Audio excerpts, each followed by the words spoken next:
रसिकांना विनम्र अभिवादन करून मुंबई मध्य विभाग आनंद मंच सविनय सादर करीत आहोत आनंद यात्री पुरस्कृत एक पॉझिटिव्ह एकांकिका हर्ष.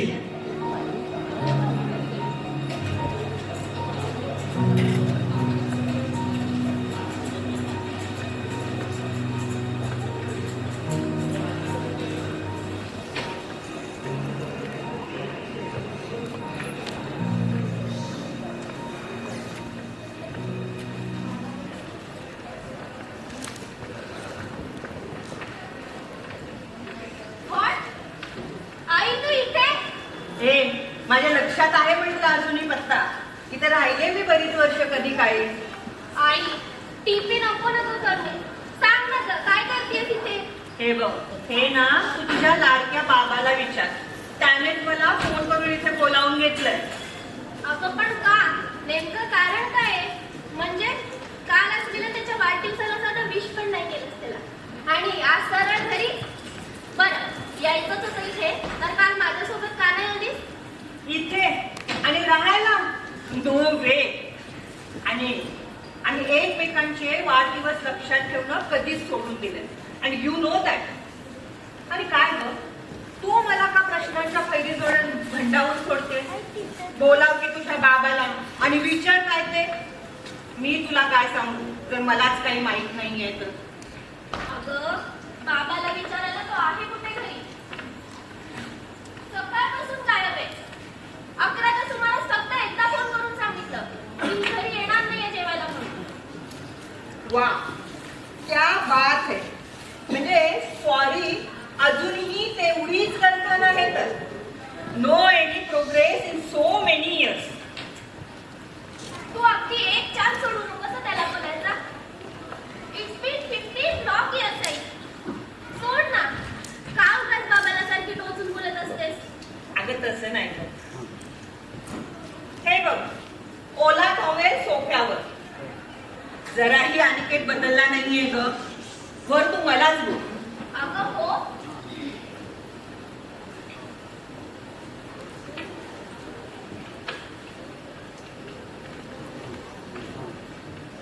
बाबा अरे होताच तू ते इतका वेळ. म्हणजे हे बरं आहे काल मला अख्खा दिवस बाहेर फिरवल्यावर आज मला एकटीला घरी सोडून जायचं. ही कसली रे मिटम काढ. अगं एक मिनिट आत करून देशील की नाही. या आत या. सावकाश या. सावकाश या.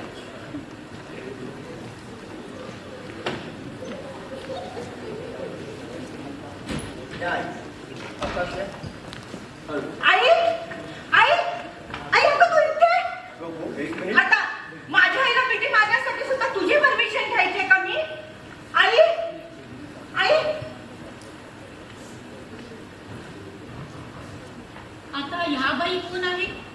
आई अगं असं काय करतेस. मी अस्मिता तुझी सख्खी लेक अस्मिता सारंग. ही अस्मिता सारंग देशपांडे माझी आई आणि मी अवनी अस्मिता आणि देशपांडे. सॉरी हा नाव जरा मोठं आहे पण इलाज नाही कारण मी इक्वली या दोघांची पण आहे ना. एक minute let me introduce myself.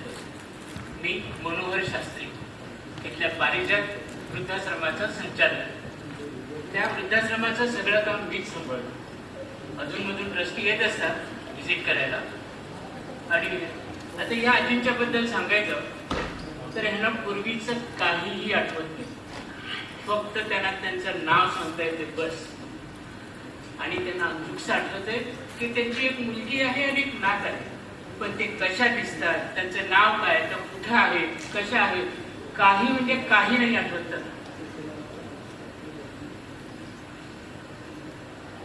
Mister Deshpande त्यांची काळजी घ्या आणि जर त्यांना काही प्रॉब्लेम झाला तर आम्हाला नक्की फोन करा. आम्ही तो ताबडतोब अटेंड करेल. हो नक्कीच. बरं येतो मी. या. अरे मनोहर कुठे चाललाय रे मला.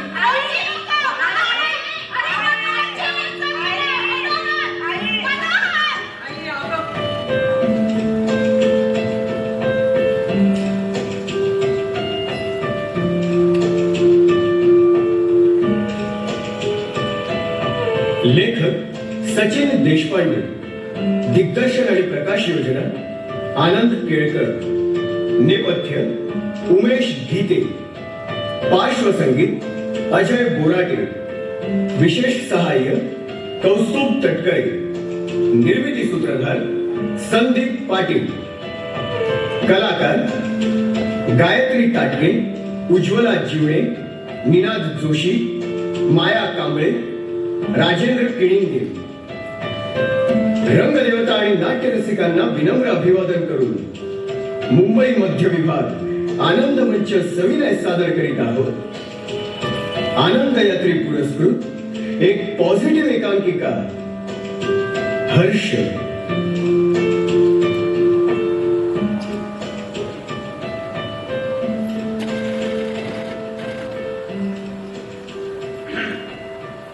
Please let me be alone Aniket. Asmita, मला आता काहीच बोलायचं नाहीये. प्लीज. अगं पण तुला एकदा सांगितलेलं समजत नाही का? Okay okay relax. मी आताच जातोय. तुला आता सांगायला आले की तू अवनीच्या बेडरूम मध्ये झोप. अवनीला मी आईसोबत झोपायला सांगितलेलं आहे. त्यांचा पहिलाच दिवस आहे आपल्या घरातला. रात्री अपरात्री जाग वगैरे आली तर घाबरायचं. एकतर मानसिक स्वास्थ्य ठीक नाहीये त्यांचं. म्हणून अवनीला सांगितलं तू आज थांब माझी जोडीला. आणि हो, तू नको काळजी करूस. आई नक्की बऱ्या होते. Just minute. काळजी करू नको. आणि इथे ह्या चेअरवर बसून कित्येक वर्ष काढलेत मी, जागत विचार करत ओक्साबोक्षी रडत. बेडरूम मधून कधी बाहेर डोकाला नाहीस तू साधा. त्या कधीच वाटली नाही का रे काळजी तुला? मग आता तरी कशाला काळजी वगैरे वाटत असल्याचा ड्रामा चाललाय? अगं व्हॉट द हेल. आता ते झालं गेलं सगळं उकरून काढायची खरंच काही गरज आहे का? मग का नाटक करतोस काळजीचं? आता कसं समजावं तुला? Don't even try. प्रयत्नही करू नकोस. नाही जमायचं तुला. सॉरी. आणि हो, थँक्स सुद्धा. हे सॉरी आणि थँक्स दोन्ही हँड इन हँड कशाबद्दल? सॉरी तुझ्याशी मी आत्ता फटकून वागले त्याकरता. आणि थँक्स तू आईला शोधल्याबद्दल. त्या माझ्याही आईच आहेत की. अजूनही? व्हॉट डू यू मीन अजूनही? तुला माहिती आहे त्यांनी आपल्यावर केलेले उपकार आजन्म विसरता येण्यासारखे नाही आहेत ते. अगं अवनी 10 वर्षांची होईपर्यंत आई तर तिच्या होल अँड सोल गाडले नव्हत्या. नाहीतर तू फक्त तिला जन्मदिन मोकळी झाली होती.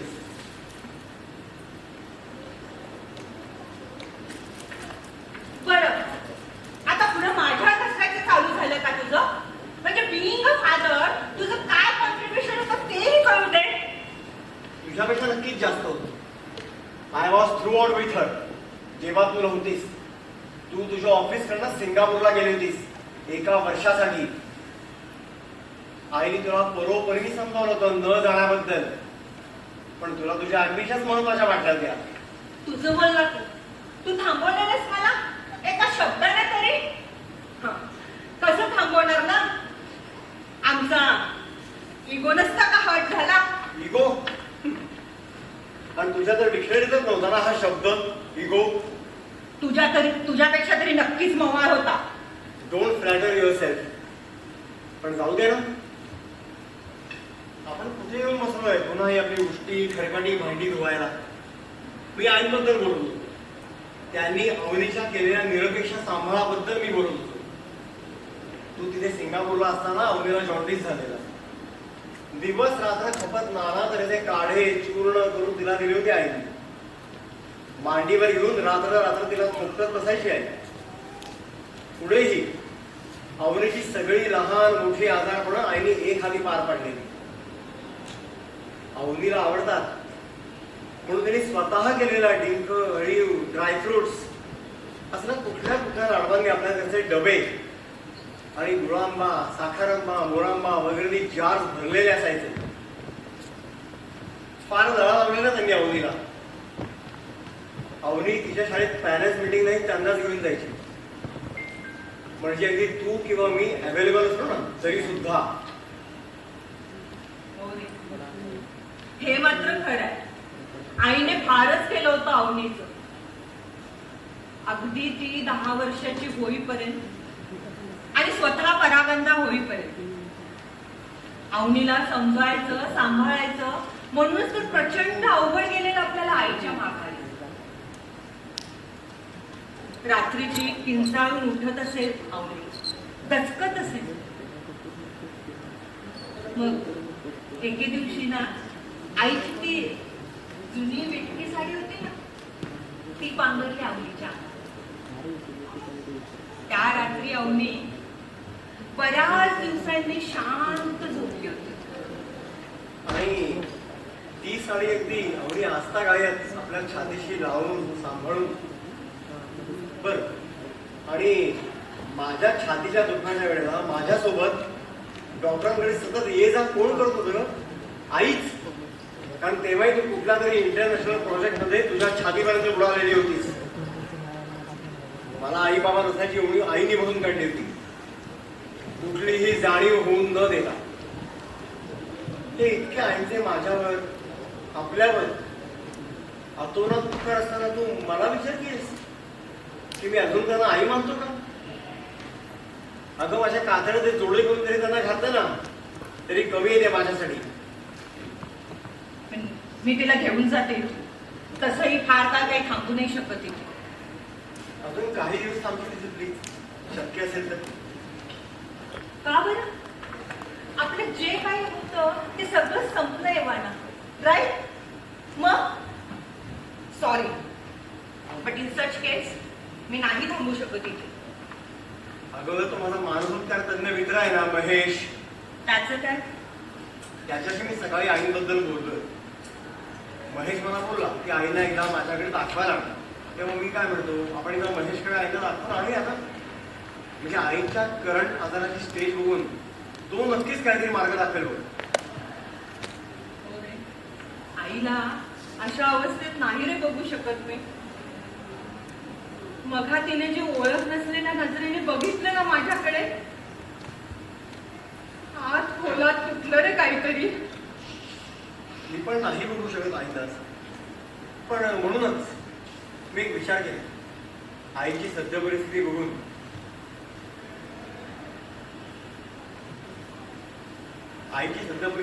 मी एक विचार केलाय की आपण दोघं आईच्या मेंटल स्टेटमध्ये काही दिवस त्यांच्यासोबत एकत्र राहूया का? कारण ऐकून घे, मला सिरियसली असं वाटतं की आधी आपल्या नात्याचा वाद विकोपाला गेला आणि आई हरवल्या.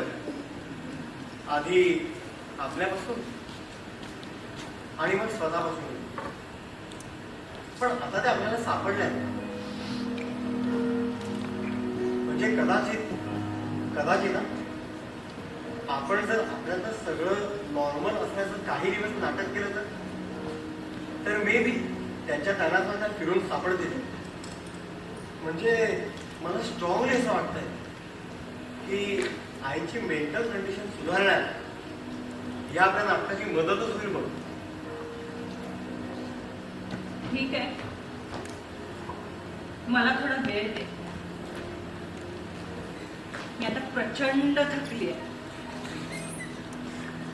आणि कुठलाही सारासार विचार करण्यासाठी इनकेपेबल आहे यावेळी.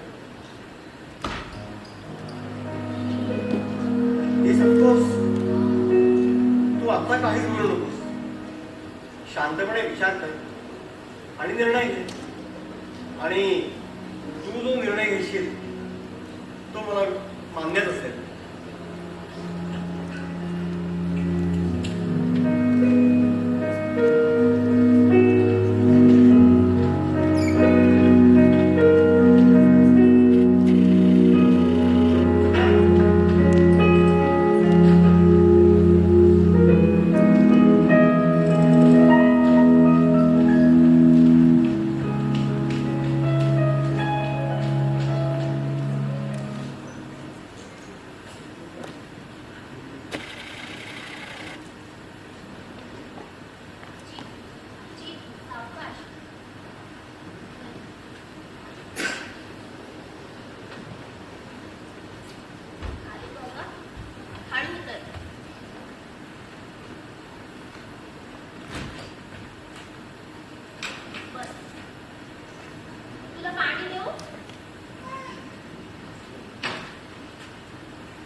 आजी बरी आहेस ना तू?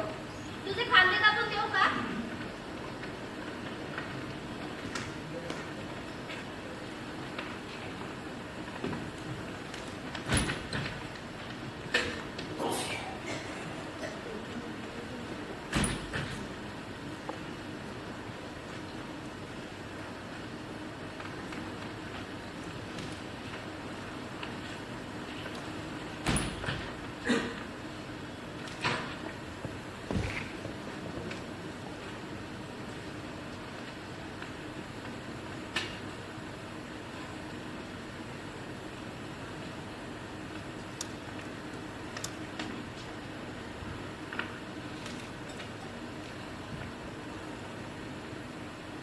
आई तुम्ही थकल्या असाल.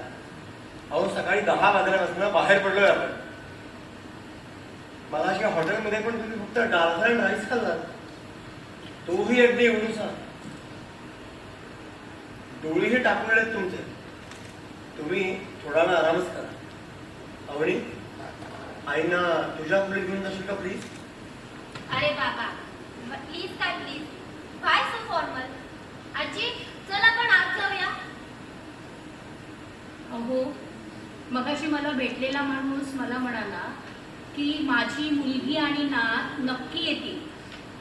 मी जर आता निजायला गेले आणि नेमक्या त्या दोघी आल्या तर नकोच. उगाच परस्पर तुम्ही बोलवण कराल त्यांची. अगं आजी पण ते डॉक्टर मगाशी म्हणाले की नाही की तुला जास्तीत जास्त आराम करायची गरज आहे. मग सो तू पड आता थोडा वेळ शांतपणे. म्हणजे तुझी नाक जेव्हा येईल ना तिच्याशी खेळण्यासाठी मस्त फ्रेश झालेली असशील तू. चल आपण आज जास्त जाऊया. येतेस ना? नको मी अगं तू तिथे आई- येते. अगं ऐक माझं, चल तू चल. आपण आतमध्ये जाऊन आराम करूया.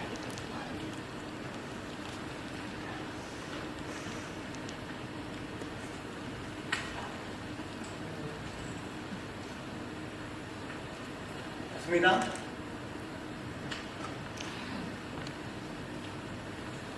अस्मिता, अगं कुठे हरवली आहेस तू? महेशने आईला स्वतः व्यवस्थित तपासून त्यांच्याशी बोलूनच आपल्याला जे काही आहे ते करायला सांगितलंय ना. आणि फ्रँकली मला कळत नाही की आपण हे सगळं कसं करणार आहोत. माझाही कम्प्लिटली गोंधळच उडालेला आहे रे. आय मीन कसं कसं शक्य आहे पास्ट मधील एखाद्या पॅचचं आईसमोर रिक्रिएशन? हो म्हणजे मी फक्त सुचवलेलं, पण महेशने त्याही पुढे जाऊन सांगितलं की आपल्या तिघांच्या गत आयुष्यात ज्या काही थोड्याफार घटना घडल्या आहेत त्या आईसमोर रिक्रिएट कराव्यात. अवघडच आहे काय खरं तर, पण फक्त आईसाठी मी हे करायला तयार आहे. मला कळतंय हा आठवडाभराचा काळ तुझ्यासाठी खूप कठीण असणार आहे, पण तितकाच जिकिरीचा तो माझ्यासाठीही असणारच आहे. आणि त्यातून तू जो निर्णय घेशील तो विदाऊट एनी डिस्प्यूट मला मान्य असेल.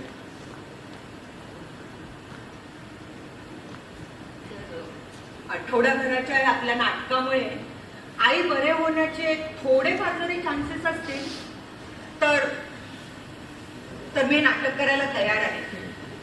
I mean that's really great. आईंसाठी का होईना, पण तू माझं बोलणं शांतपणे ऐकून घेतलंस आणि कुठलाही गैरसमज करून घेतला नाही. खरंच थँक्स, अगदी मनापासून. आणि ह्या डिसिजन मेकिंग मध्ये तुम्हाला जराही डॉमिनेट केलं नाहीस त्याबद्दल तुझेही आभार. या 15 वर्षांमध्ये आपण खरंच बदललो का ग? आपण नेमकं किती बदललोय हे समजेलच ना आपल्याला येत्या आठवड्यातच. So let's wait and watch. Okay, मी आताच जातोय. तुला काही लागलं तर मला. It's all right. मी सांगेन अवनीला.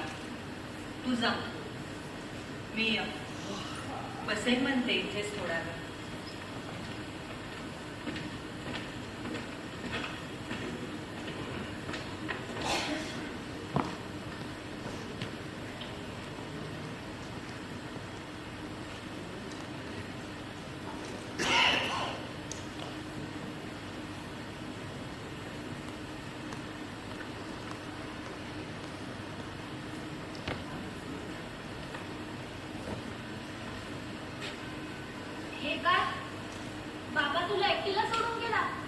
बघ ना पुन्हा एकदा काय हे आई?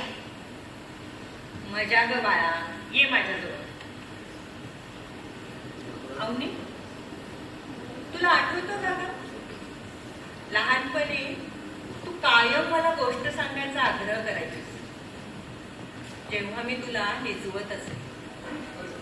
हो आई. आणि तूही कितीही दमलेली असलीस ना तरी दररोज मला गोष्ट सांगायची. आई, आज पण सांग ना ग मला एखादी गोष्ट, अगदी माझ्या लहानपणासारखीच. अगं पण आता तू लहान राहिलीस का? नाही, आज ऐकायचीच आहे मला गोष्ट. ओके ओके, सांगते मी तुला गोष्ट. एका महत्वाकांक्षी मुलीची, अगदी तुझ्यासारख्याच, जी होती एका सामान्य इच्छा आकांक्षा असलेल्या मुलाच्या प्रेमात. खरं तर तेव्हा तशी अल्लडच होती ती. सुरुवातीला कॉलेजमध्ये ओळख झाली होती दोघांची. तो तिला सिनियर होता 2 वर्ष. मराठी वाङ्मय मंडळाच्या निमित्ताने भेटी वाढत गेल्या. मग मैत्री झाली. मैत्री प्रेमात कधी बदलली हे त्यांचं त्यांनाच समजलं नाही. तिला कायम वाटत असे की त्याने आपल्याला प्रपोज करावा, पण त्या वेड्याच्या मात्र त्याचं काही गावीही नव्हतं. अखेर वाट बघून बघून तिच्या रोखठोक स्वभावानुसार तिनेच त्याला विचारलं. त्यावर त्याला लागलेला तो ठसका आजही आठवतो तिला. आणि का नाही आठवणार? पहिल्यांदाच त्याच्या पाठीवरून छातीवरून हात फिरवलेला तिने. तो सेटल होईपर्यंत, तिचे ग्रॅज्युएशन होईपर्यंत मात्र दोघेही समजुतीनं लग्नासाठी थांबले. यथावकाश लग्न झालं. सुरू झालेले गुलाबी दिवस कधी सरू लागले हे त्यांचं त्यांना समजलंच नाही. एकमेकांच्या नात्यातील आनंद आठवून एकमेकांकडून अपेक्षा कशा उतू जाऊ लागल्या हे दोघांना उमगलंच नाही. हे रिअलाइज होईपर्यंत अर्थातच मध्ये बरीच वर्ष निघून गेली होती. त्यामुळेच कदाचित छोट्या छोट्या गोष्टीतूनही खटके उडू लागले. परस्परातील वाद जसे वाढत गेले, प्रेम जसं कमी होत गेलं, तशी आम्हीची जागा मीने घेतली. जसे की वही रफ कामात पाठीमागूनच अधिक करू लागली, फेर कामात पुढून भरली जाण्यापेक्षा. शेवटी असह्य होऊन तिने त्याला अनपेक्षित असलेला डिसिजन घेतलाच. हा, त्याच्यात मात्र तेव्हाही पेशन्स होता. पण संसाराची गाडी तोपर्यंत फार मोडकळीला आली होती. टोकाची आर्ग्युमेंट झाली मग दोघात. तोपर्यंत आपापल्या मनात साठवून ठेवलेलं दोघांनीही बाहेर काढलं आणि दोघे वेगळे झाले.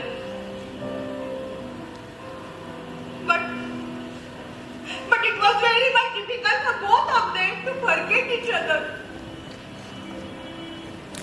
जे त्यांनाही निश्चितच माहित होतं. That's why they mutually decided की वेगळं राहूया, एकमेकांचे तोंडही नको पाहूया, पण घटस्फोट मात्र नको घेऊया.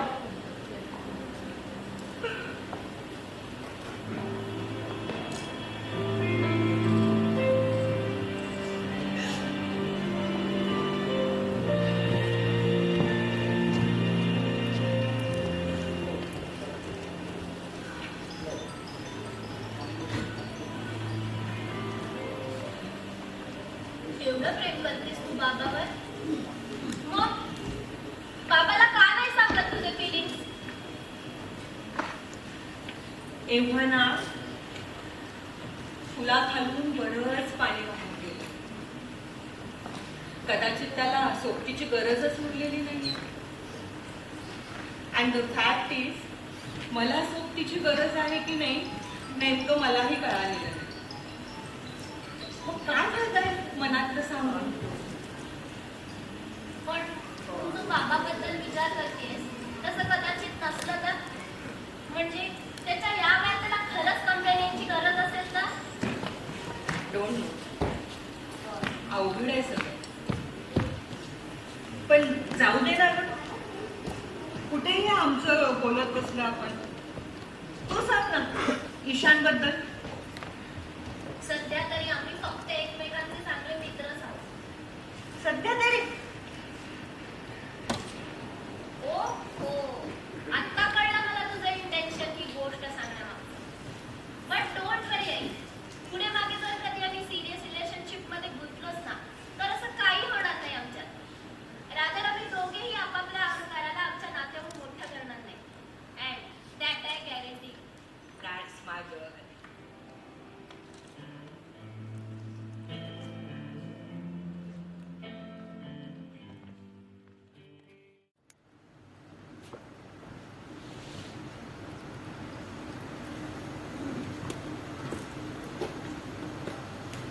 आज शनिवार आहे ना. Then guys let's play cards. बऱ्याच वर्षात खेळलो नाही आहे यार. पत्ते पिसून कात्री मारून गठ्ठ्याचा तो वरचा पत्ता उतरताना आवाज म्हणून जमाना लोटलाय. व्हॉट्स आहे अस्मिता आई? व्हॉट? पत्ते? आणि ते सुद्धा आयडियाची? अगं मग समजलीस काय तुम्ही रेडी पॉवरला? खतरनाक प्लेयर्स आहेत दोघेही. पत्ते कुठण्यात एकदम माहेर. ई कुठण्यात काय रे? माझ्या डोळ्यांसमोर एकदम चित्र उभं राहिलं की आईने याची ओठांच्या कडेला सिगरेट ठेवून हे असं आपलं एक एक खान शेवतात काय. तुला सांगते अवनी, मी आणि आई असे आम्ही तिघं दर शनिवारी अगदी न चुकता रमीचा डाव मांडायचो. आणि तेही अगदी मध्यरात्रीपर्यंत. त्यात 2-1 वेळा कॉफी व्हायची. अर्थात ती मी करायची. हे पण वेलची कुठून मी द्यायचो. हा कधी कधी जायफळी किसून द्यायचो. एकट्यानं क्रेडिट घ्यायची सवय आहे काही जात नाही काय लोकांची. पुरे बरं पुढे मग. अगं याला आठवायचंच नाही कधी की याच्या पुढच्याने कुठलं पान उचललं या आधी. हा आपला वेड्यासाठी सिक्वेन्स मध्ये पाणी देऊन टाकायचं पुढच्याला. म्हणजे तुझीच तर रमी लागत असेल ना. कर्म माझं. आई बरोबर शिकावीने त्याची उजव्या हाताची जागा पकडायची. मग काय आईच कायम प्लस मध्ये. मला मेलीला कळेपर्यंत पार कंगाल झाले होते मी. दॅट मीन्स तुम्ही दोघे पैसे लावून खेळायचात. Very bad. Not exactly. पण जो मायनस मध्ये जाईल तो बाकी दोघांना हॉटेलमध्ये नाही. पण मी पण नेलंय तुम्हाला बऱ्याचदा. पाहिलं? अरे म्हणजे एक तर मी किंवा तूच आईबाईने खिलवायचो. आई आपली मस्त कापायची दोघांकडून तुझ्या मेहरबानीने. एक मिनिट हा.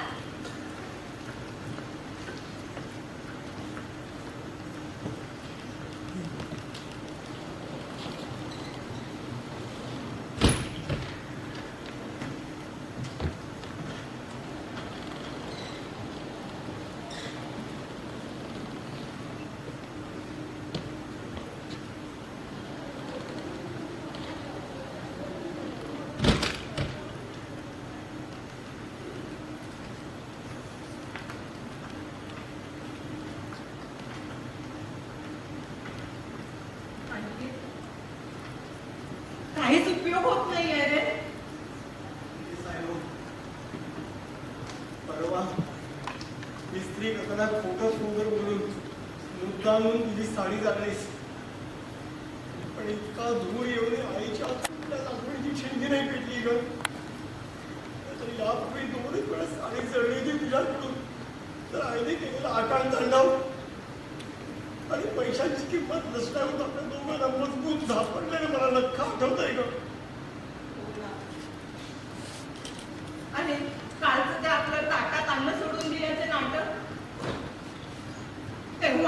निर्लिम्म होती रे. एक्सप्रेशन्स विरहित, ओल्या बोळ्याने पुसलेल्या दगडी मातीसारखी. पेन्सिलीचा शब्दच काय, तिचं पांढरीपण आणि नावाला सुद्धा अंगावर न ठेवलेली. Not a single positive thing is happening here.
हे सगळं नाटक करायची नेमकी काय गरज होती? म्हणजे अनिकेत, गेल्या आठवड्याभरात आपल्या घरात जे जे घडत होतं ते सगळं स्क्रिप्टेड होतं. आम्हीच दोघे मूर्ख, राईट आम्ही. आणि आई, तूही यात सामील होतीस. ही तर सिरियसली हद्दच झाली म्हणायची. आई, please don't drag us into this. It was all my plan. वा, एकीनं प्लॅन करायचा आणि दुसरीने तो एक्झिक्यूट करायचा. आणि टू दिस. अगं पण एक शब्द बोलू नकोस. अरे अनिकेत, तूही बोलणार आहे. 3-1 महिन्यापूर्वी ह्या सगळ्याला सुरुवात झाली. अवनी ज्या NGOशी संलग्न आहे त्यातील काही अधिकारी बनारसला आले होते. तिथे असलेल्या विधवाश्रमाला भेट देण्याचं कार्य हाती घेतलं होतं त्यांनी. अगं, आणि मी पण गेले नव्हते का बनारसला? आणि तिथल्याच एका विधवाश्रमात आजी पण होती. ह्यांच्या जाण्यानंतर मी पूर्णतः खचून गेले होते. पण 10 वर्षाच्या अस्मिताकडे बघून मी स्वतःला सावरलं, तिला वाढवलं, तिची चांगली मी काळजी घेतली. पण काय झालं, तिचं चांगलं लग्न करून दिलं. त्या मुलाला त्याचे आईबाप नसल्याने त्याने मला त्याच्या आईबाबासारखं वागवलं. मला पूर्णपणे त्याने मायेने वाढवलं. अगदी मुलासारखी माया केली जावयाने माझ्यावर. पण अखेर काय झालं, दोघांमधील प्रेम पार आटून गेलं. आणि मग सुरू झाली न संपणारी भांडणं, न मिटणारे वाद आणि न सुटणारे आरोप प्रत्यारोप. अवनी फारच नाजूक होती लहानपणी. जरा कुठे कुट्ट झालं की पडली आजारी पण म्हणजे आपल्या लेकीची अशी नाजूक शारीरिक अवस्था लक्षात ठेवून गप्प राहण्याचा शहाणपणा पण तुमच्यामध्ये नव्हता. कारण समीकरण सोडवण्यापेक्षा हिशोब कसा चुकता करायचा हेच तुम्हाला माहित होतं. मग मीच घेऊन बसे त्या इवल्या चिमुकल्या जीवाला माझ्या छातीशी लावून. पण अवनी जेव्हा 10 वर्षाची झाली, तिच्या मागची ती सततची आजारपणं थांबली, ती अंग धरू लागली, खेळू बागडू लागली. मग मी ठरवलं की आता इथून निघून जायचं आणि इतक्या लांब कुठेतरी निघून जायचं की कुणी शोधू शकणार नाही आपल्याला. आणि ठरवल्याप्रमाणे आजी एक दिवस घरातून निघून गेली, गायब झाली. आई, आमच्यावर इथे काय प्रसंग उतरला असेल याची कल्पना आहे का तुला? जंग जंग पछाडला मी, तुझा कुठेच पत्ता नाही. किती एकटी पडले होते मी. आणि म्हणून त्या एकटेपणामध्ये तू आपल्या लेकीला उचलून घर सोडलास, अनिकेतला सोडून निघून गेलीस. म्हणजे तुझा अहंकार तुझ्या एकटेपणापेक्षाही वजना कधीच भरला का? की येते मला अशा लोकांची जो आपला अहंकार आपल्या पाठीवरच्या कुबडासारखा वाहतात. नाही आई, अस्मिताची एकटीची चूक नव्हती या सगळ्यात. मी पण फारच भेदतट्टूपणा केला होता ग. अर्थातच केलेलास. मी तुला क्लीन चिट देतच नाहीये मुली. अरे जेव्हा नवरा बायको वेगळे होतात तेव्हा पूर्णतः कुणी एकच चुकीचा नसतो, दोघांचीही चूक असते. फक्त रेशो कमी अधिक असतो केलेल्या चुकांचा, बस. सर्वधर्म संयोगाने 3 महिन्यापूर्वी अवनी मला भेटली. मला तिचं पूर्ण नाव समजलं तेव्हा मी तर अक्षरशः आनंदाने बेभान झाले होते. आणि ही आपली हरवलेली आजी आहे समजल्यावर माझ्याही आनंदाला रिपीटच राहिलं नव्हतं. मग आणि आम्हा दोघींचा हा हर्ष अगदी दुथडी भरून वाहत होता. मग बनारसच्या काठाकाठांवर खूप खूप फिरलो आम्ही ते 4 दिवस. 24 तास एकत्रच होतो आम्ही.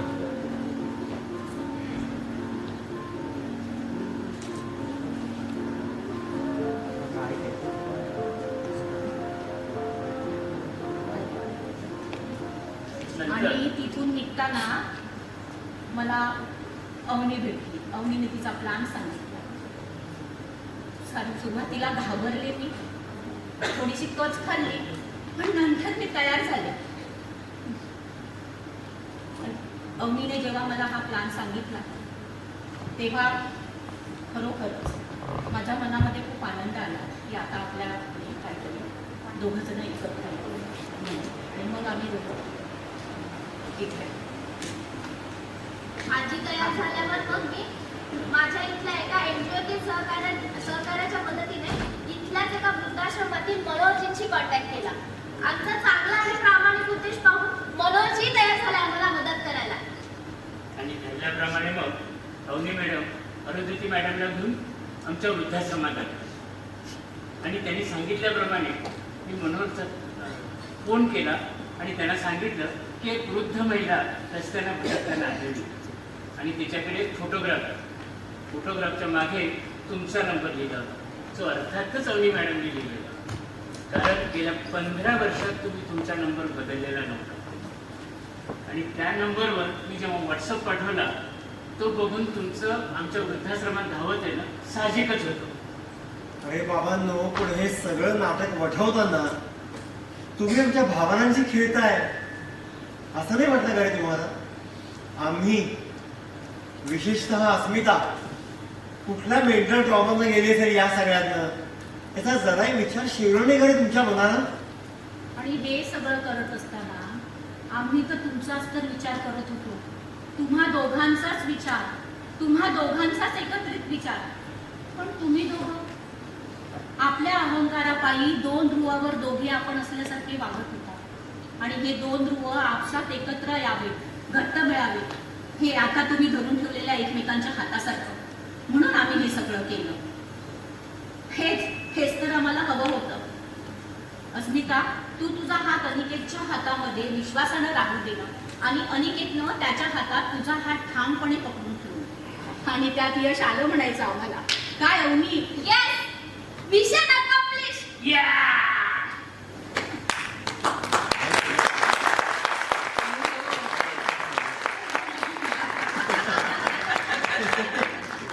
चला म्हणजे इथे जो ओसंडून वाहतोय तो अनिकेत सर आणि अवनी मॅडम यांच्या नात्यातला लॉकडाऊन उठल्याचा हर्ष आहे आणि त्या दोघांच्या नात्यातला लॉकडाऊन संपल्याचा हर्ष आहे.